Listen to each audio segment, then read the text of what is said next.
Picking up where we left off with quantitative chemistry, we're now going to look at problems that involve a chemical reaction. So in this example, it asks what mass of water is produced when a car burns 246 grams of methane. So we're asked to find mass, which is in grams, of water, and we're given grams of methane.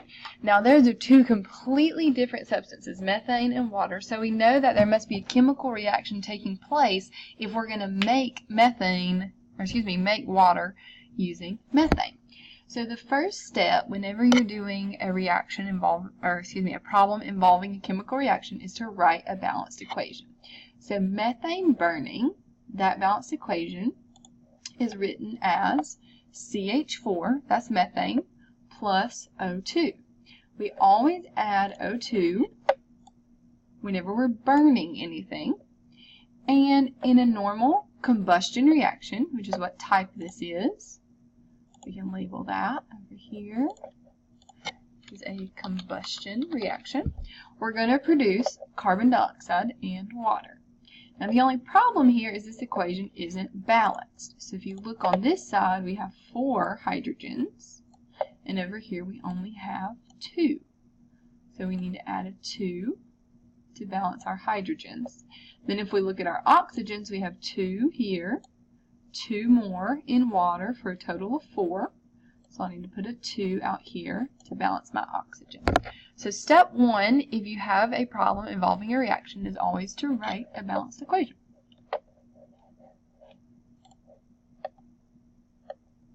Alright, our next step is to do the conversion. So they want to know what mass of water is produced from this mass of methane. Now let's look back at the map to kind of see how we're going to solve this.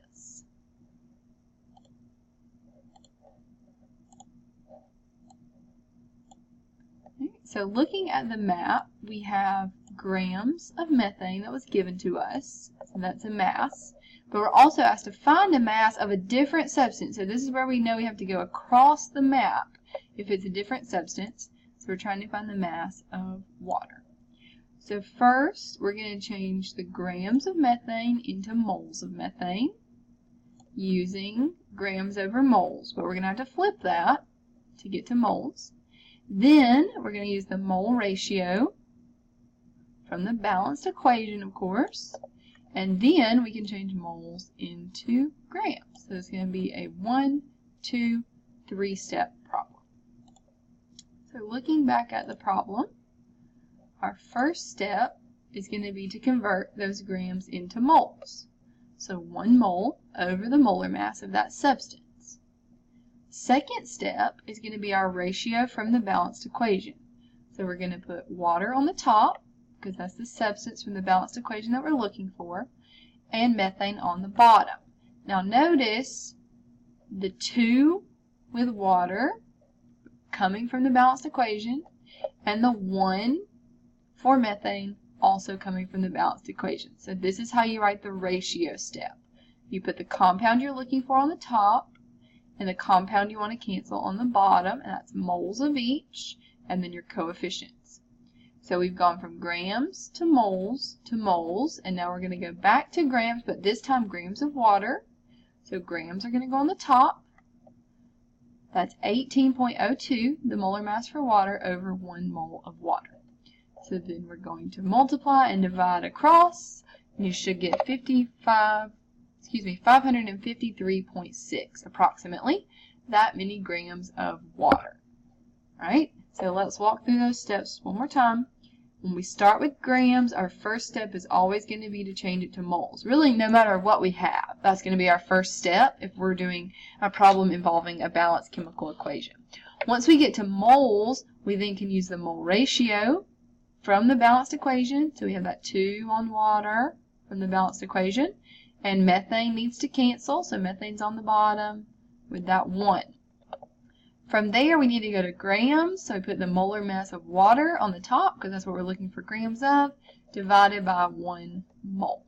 So 3 steps if we're doing a gram to gram problem. Okay, example 2 is similar.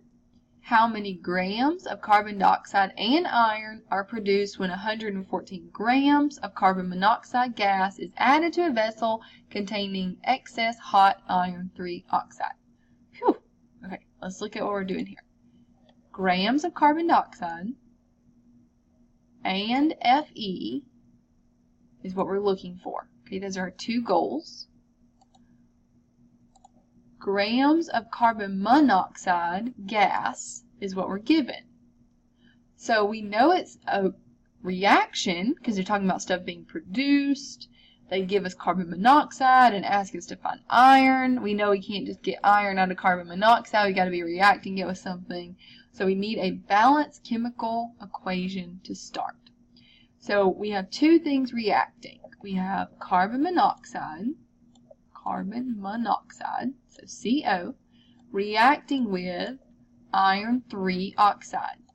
So iron. Now that 3, what does that mean? Does that mean I put a subscript 3 oxide? Is that the way I would write that? No, that 3 is the charge. So, starting over, carbon monoxide and iron 3 oxide.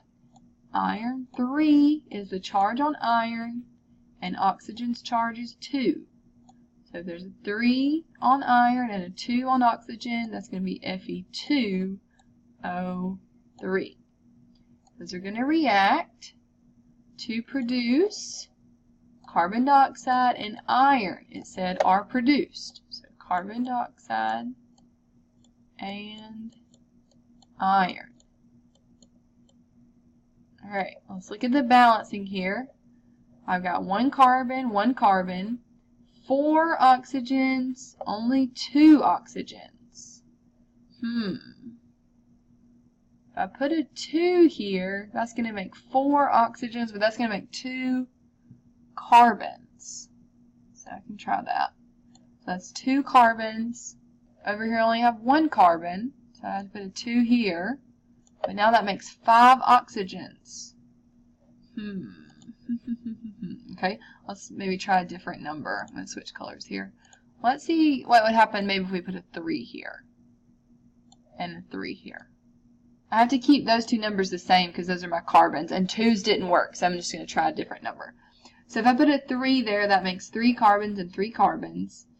Over here I have 3 oxygens plus 3 more, so that's 6 oxygens and 6 oxygens. Perfect. And then for iron, I would need a 2. Okay, so that's the balanced equation. There you go. They have it written backwards from me, but you see the coefficients there, and you see that written a little bit more neatly. Now, to solve, we're going to take our 114 grams of carbon monoxide, and we need to change it into grams of carbon dioxide first. So we're going to go to moles, so 1 mole over the molar mass of carbon monoxide. Then we can use our ratio from the balanced equation. So first we're going to try to go to CO2. So I'm going to put CO2 on the top, and then CO has to be on the bottom to cancel. And now that I'm at moles, I'm going to try to go back to grams. So I'm going to use the mass of CO2 over 1 mole. Okay, so there's the setup. If you need to pause at any time, feel free. You can back up, or you can just pause and take a minute to let it sink in what happened and write it down. Make sure you understand those steps. All right, then I want you to start with the carbon monoxide and see if you can find the iron. All right, so pause, and starting with your carbon monoxide, see if you can find the iron amount.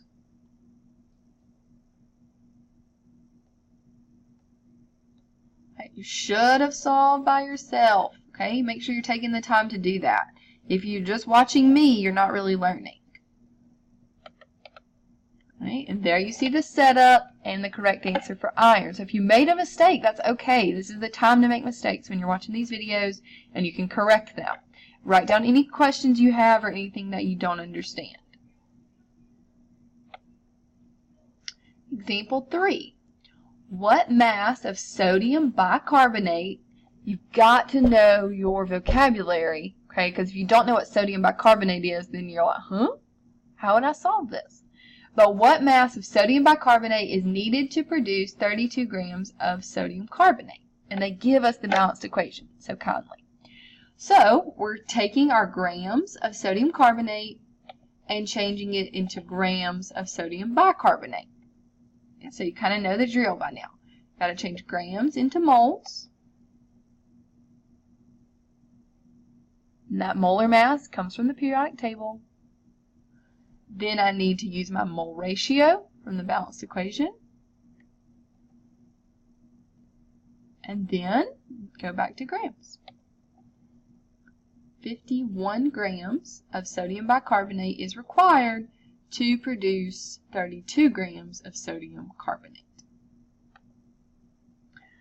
Alright, getting a little bit more complicated here, talking about limiting reactants.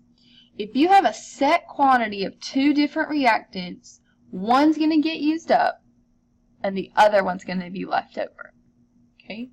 One's going to get used up and the other one's going to get left over. The limiting reactant is the one that is used up and it limits how far your reaction will proceed. Whereas the excess reactant is left over when the reaction is complete. The limiting reactant limits how far the reaction will proceed and you're going to run out of it. Right, here's an example. What is the limiting reactant when 28 grams of glucose reacts with 14 grams of oxygen gas? What mass of CO2 is produced? So, let's look at this a little more closely. We have 28 grams of glucose reacting with 14 grams of oxygen gas. We have two reactants. Two reactant amounts. If you have two reactant amounts, that's your clue, star highlight, that this is a limiting reactant problem. Okay, so what do you need to do to solve a limiting reactant problem? First and foremost, as always, you need a balanced chemical equation. So glucose, C6H12O6, reacts with oxygen gas to produce carbon dioxide and water. Now, they didn't tell me that it made carbon dioxide and water, but when I see O2, I've got to know that's a combustion. Sorry, I didn't mean to draw a box. If I see O2, I got to know that's a combustion, and when something combusts, I always get carbon dioxide, and I always get water. So now I need to balance. 6 carbons, so 6 there. 12 hydrogens, so 6 there. And then our oxygen, 6 times 2 is 12, plus 6 more is 18. So I have 18 oxygens over here. Over here I have 6 plus, I need 12 more to make 18. So if I put a 6 there, that's 6 plus 12 now is 18. Perfect. Alright, so after we have a balanced equation, then what do we do? Okay, that's the first thing. Write a balanced chemical equation.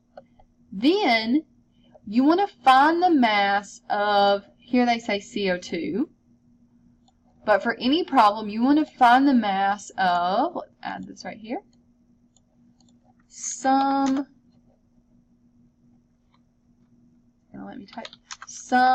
product. Find the mass of some product that would be produced by each reactant. Okay? It doesn't really matter what product you choose. You just want to find the mass of some product that would be produced by each reactant. In this case, we're using CO2 because Part B asked me to find CO2. In order to find the limiting reactant, you've got to figure out which one is going to make the least amount of product. That's the one you're going to run out of. That's your limiting reactant. So you're going to find how much of a product each one would make. You can choose any product. But if later in the question it asks you to find a product, then save yourself some time and just pick that one. So we're going to use CO2. So first we're going to start with the 28 grams of glucose. It doesn't matter which one you start with. We're just going to use both of them to figure out how much product we can make.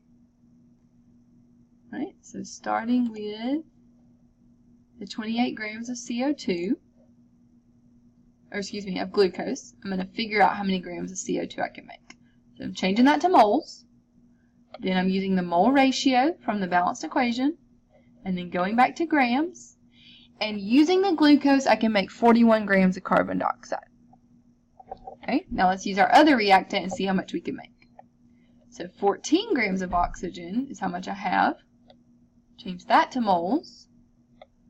Use my ratio. Figure out how many grams of CO2 I can make. You have to pick the same product for both.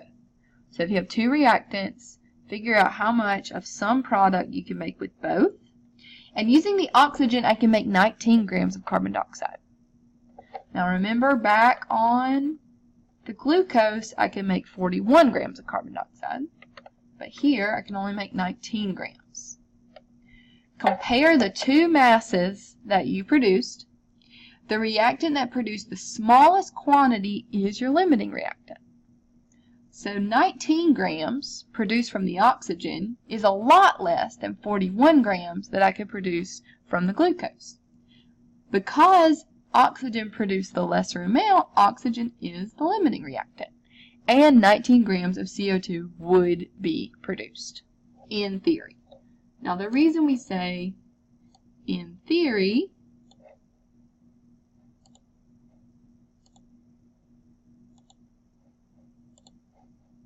this is an important distinction here, is because we're just doing paper and pencil calculations. You actually go and get a beaker and some solute and solvent and some salts and some gases, and you start running reactions, you're not going to get exactly the amount that you produce on paper, because stuff happens. You spill stuff a lot, you heat it too long and one of the products escapes as a gas, you don't heat it long enough and the reaction doesn't finish, so on and so forth. So many errors that could take place that would give us less or more than this in theory. So when we calculate anything, we're talking about the theoretical yield. However, we could look at the actual yield as well. So say you actually run this reaction, and only 15 grams were produced. What would be your percent yield? Remembering that we were supposed to produce 19 grams. So the equation for percent yield, this is an important one to remember, is actual yield, how much you actually made in the lab, that would be our 15 grams here, divided by your theoretical. How much did you calculate that you should have made? Well, from our mole map earlier, we calculated we should have made 19 grams. So 15 grams out of 19 grams times 100 will tell me my percent yield. 15 divided by 19 times 100, 79% yield. Not terrible, but not too good either. I'd probably try to run the lab again and see if I could get better results.